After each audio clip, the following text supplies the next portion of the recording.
Okay, this video is primarily meant for leaders. This is something you should have, especially if you're at platoon level or company level. I do recommend also having this if you're a squad leader, especially if you're going to be conducting operations independently. I'm going to be giving you examples of what you should have for producing sand tables.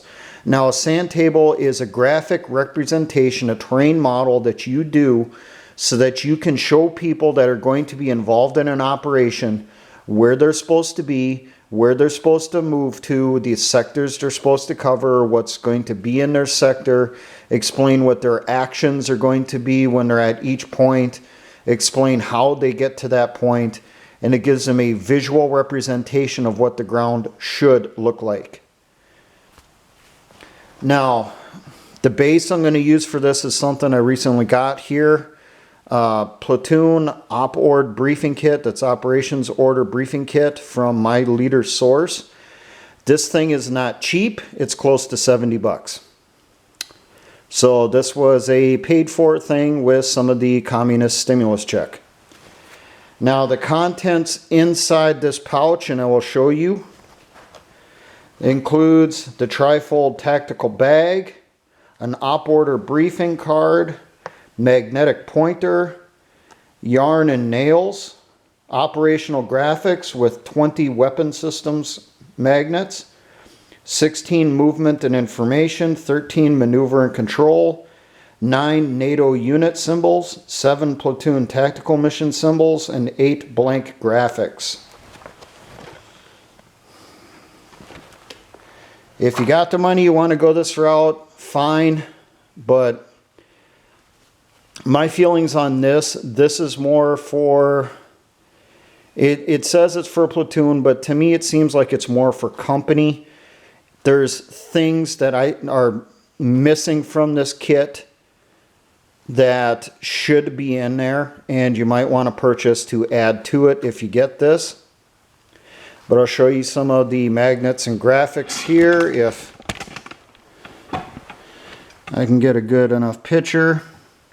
You have in here 3 phase line markers, 2 objective, 2 blank, assault, support, limit of advance, line of departure, danger area, alternate route with direction for azimuth and distance, primary route with same info, perimeter 360, 2 of them, north direction arrow, 4 medium-sized blanks, 5 large blanks.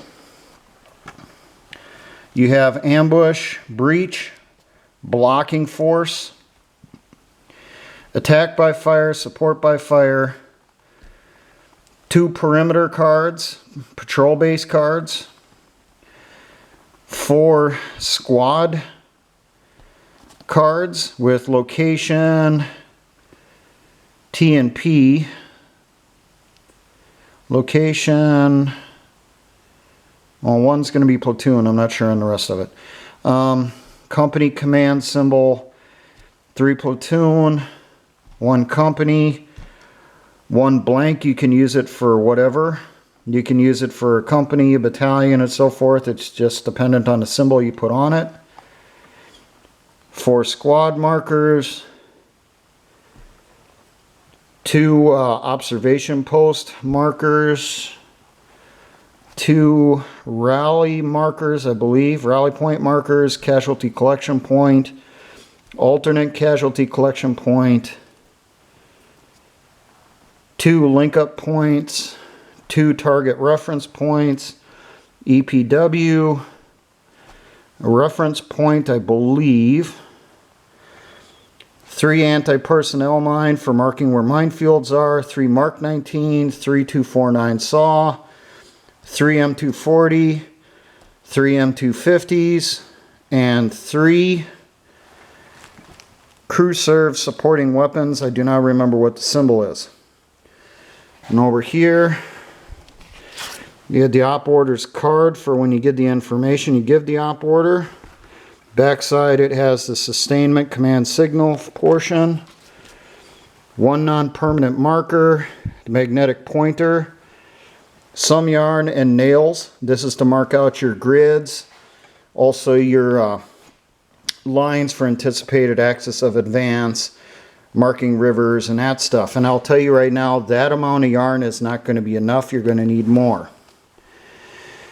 Now, things that I think should be in here, I'm going to add in. Now, for company level and that stuff, you have map boards. You're probably going to need some of these. Post-it, colored markers. When I worked in a brigade headquarters in the engineer section, we used to have these. This was standard with us.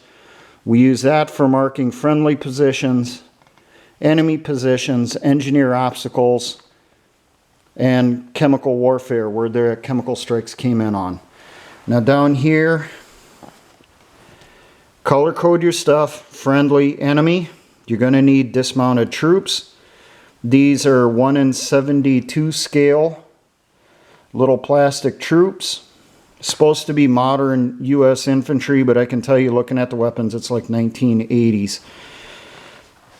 And vehicles here, these are micro armor from GHQ, and I will show you the card. These come in packs of 5. Use these on your terrain models on your sand tables. I have here a Stryker, a Bradley, an MRAP, it's supposed to be an MATV, up-armored Humvee, and an FMTV cargo truck.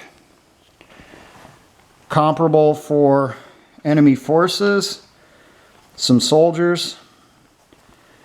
I picked out Russian primarily, just general, most common around the world. T-72, BTR-60, BMP, Russian cargo truck, and just a general Toyota pickup truck model. Now I'd recommend you also have in there, or get, a pack of markers. Stadler's is basically the military standard. For doing on your maps, you want to use non-permanents. To be able to read it well, you're going to want fines. And that's what the big F there is for. That is fine.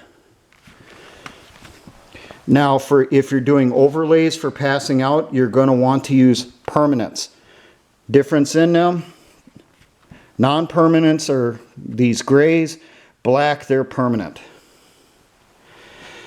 Now, if you don't want to go this route, you want to go cheaper, I can show you some of the stuff I used to carry. This is part of my old sand table kit, but you can make your own markers. I used recipe cards and then laminated them.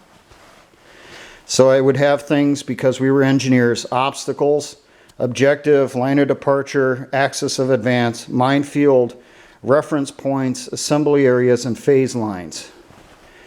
Now, instead of going this stuff, you can go this route if you can find it, but it's not going to be out there as much. It's just basic plastic toy soldiers.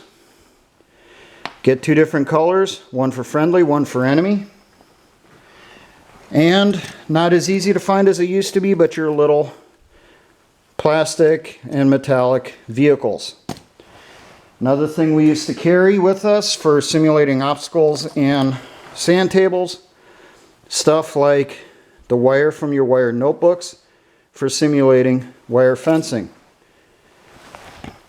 Now, I said I'd show you the GHQ stuff so you'd know what to look at. This is it. And those vehicles are 1 and 2/85 scale, if you can see there. Apparently this company does sell to the U.S. military. It says that these were officially adopted by the U.S. military for use in their war games and map exercises. There you go, you can get stuff directly from them. But I highly recommend you put a sand table kit together. Make sure to have troops, vehicles, color differentiate them. Have some basic markers. You can go this route or you can go pre-made expensive ones. Your choice. And having a waterproof briefing card definitely comes in handy. If you're going to any type of leadership course in the military, This type of thing is a standard you have to have, especially when you're going to courses for squad leader and above. So, idea of what to look for, what to gather if you're a leader. I will be using this stuff in future videos. I'm going to try to put together some sand tables for you, show you how it works, and it's also going to be a big review for me because I haven't done it in a long time. And there you go. Some items for leaders to carry, especially if you are a platoon leader or company leadership. Now, for all my engineer brothers in the Patriot Militia movements, always remember, essayons.